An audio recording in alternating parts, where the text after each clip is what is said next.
Brad Hazzard, the State Health Minister, has been waiting patiently on the line and he joins me right now. Minister, welcome back to Drive. Oh, thanks very much, Jim, and good afternoon to all your listeners. Not sure if you heard that with the federal opposition leader, but I just feel like that he just hasn't backed in, and I feel like federal Labor hasn't backed in the AstraZeneca vaccine. What's your take on it? Look, I haven't had that perception. I think that I've just got off a phone call with a whole host of Liberal and Labor MPs, and they're generally very supportive. But look, I'd rather not buy into your particular position with Anthony Albanese, other than to say that I personally haven't found him to be doing anything problematic. So that's a matter for... I didn't hear the words that you were talking about previously. I didn't hear the whole interview, but sure. I haven't found him to be causing any grief. I think the message is everybody, Labor and Liberal members, are pretty clear that the most important thing right now, particularly in Western and Southwestern Sydney, is that, but right across the state, we all have to go and get vaccinated, because until we get about 80% of our state vaccinated, we're going to be not having the life that we like. And certainly vaccine, plus all the other safeguards that we've currently got in place, that's certainly the most important thing. And I think we're lucky to have vaccines that are available, albeit that it's a bit limited in the Pfizer area. But in AstraZeneca, certainly it's available, and I took AstraZeneca. I had AstraZeneca. Don't take it, I suppose. It's a bit like a pill, isn't it? I've had AstraZeneca. The Premier's had AstraZeneca. Dr. Chance had AstraZeneca. Look, can I just say, Jim, it's a big issue for us. We've got a continuing problem in southwestern and western Sydney at the moment, big challenges. People across the state have been fantastic. We had nearly 95,500 tests to ATM last night, but we still had 170 locally acquired cases. And of those, 86 were in southwest Sydney. So you can see there that that's hugely problematic. Another 32 just in the Western Sydney Local Health District, and a few more in the Sydney Local Health District who are in that area around the Canterbury Bankstown area. So certainly we have continuing challenges, and we need to get the people across the state, but particularly in southwest Sydney and Western Sydney, to feel confident about having the vaccines, and that's proving to be a big challenge.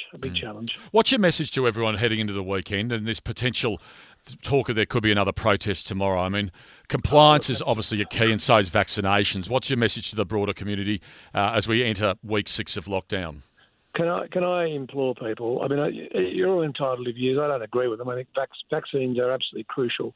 You know, if years ago we had polio that was rife through our community, we don't have polio in Australia now because we have a vaccine for it. And we had vaccines for it. We still have vaccines available if we need it, but we don't need it at the present time. We have pertussis, whooping cough. We have measles. We have mumps. We have a whole lot of vaccines. Right now, the vaccine that's the one we really need is a vaccine to stop COVID-19 in its tracks. So my strong advice to people is get vaccinated. My second advice is, for God's sake, don't go to what could be a super spreading event. I don't know whether this has actually been emphasised enough today, because I've been in meetings, but I can say there was a chap stopped at Central Station on the day of the last protest, and it turned out later he was positive. Fortunately, we think the police might have turned him around and stopped him going, although that's still not clear. He could have been at that. Well, the last advice I had earlier today was he could have actually still gone and ignored the advice and gone to the protest. And if so, my strong advice is the people who went to that protest last week, if you love your mum, your dad, your aunts, your uncles, your brothers and sisters, and if you have any feeling at all for your community and for your nation, go and get tested. Definitely get tested, and don't show up tomorrow. That's about as half-witted as you could possibly get.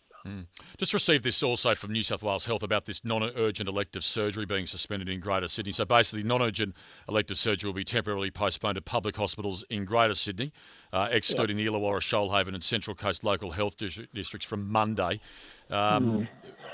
What more can you tell us about as far as this this call? I spoke to the Secretary of Health about half an hour ago, and she advised me that the operational aspects, she'd spoken to the chief executives of the various health districts, in particularly around the Sydney area, and they had all said their hospitals were under a fair bit of pressure at the moment because of increasing numbers.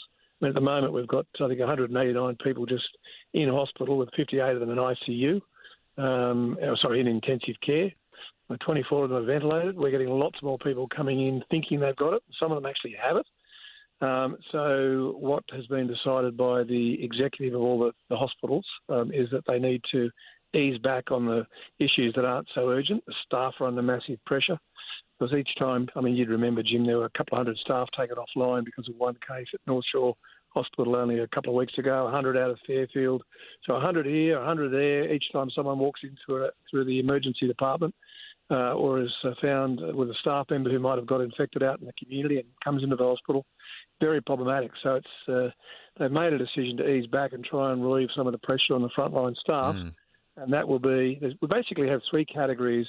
All urgent surgery will proceed, all urgent surgery. Emergency surgery will proceed. But the non-urgent is in three categories. The category 1, which is still the most urgent of the non-urgent, will proceed. Then there's category 2 and category 3, which is sort of things like cataracts, for example, that might not be absolutely crucial. I mean, obviously it would be nice to have it done for most individuals. It's not nice that they can't have it done. But they're going to ease back on those sorts of things for the next few weeks and try and make sure we relieve some of the pressure on the staff. Health staff in the state are just, particularly in Western Sydney and Sydney more broadly, are actually quite exhausted. Yeah, I mean, they're doing an incredible job, the men and women on the front line. Now, I'm speaking with the New South Wales Health Minister, Brad Hazzard. So Year 12 students in these 8 local government areas are set to get their Pfizers from Monday, August 9. I mean, that's really good news. But how about the teachers? I mean, surely they need to be vaccinated as well from those, especially in those 8 local government areas. Are you strongly recommending that they go and get the AstraZeneca vaccine, or will there be Pfizer supplies for them?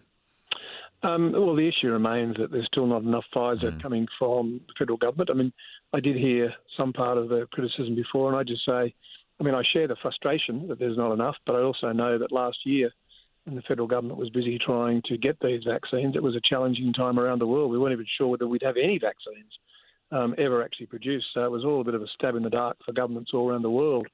And now we have, fortuitously, we have in Australia at least 2, and I believe there's another one coming online sometime in the next couple of months. So the short message here is everybody needs to get vaccinated. I started my life as a teacher, and I know teachers want to be with their kids. They want to make sure their kids learn. They want to give them the future that all kids deserve. But it's a challenge, in a 1 in 100 year pandemic.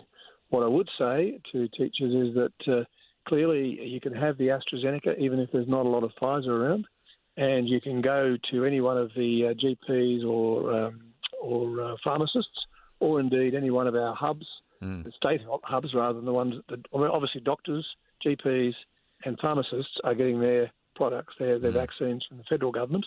But we have our state hubs as well, and we have sufficient AstraZeneca for people to be able to go and book in and get it. In some GPs, you could literally ring up today and probably get in this afternoon or this evening or tomorrow.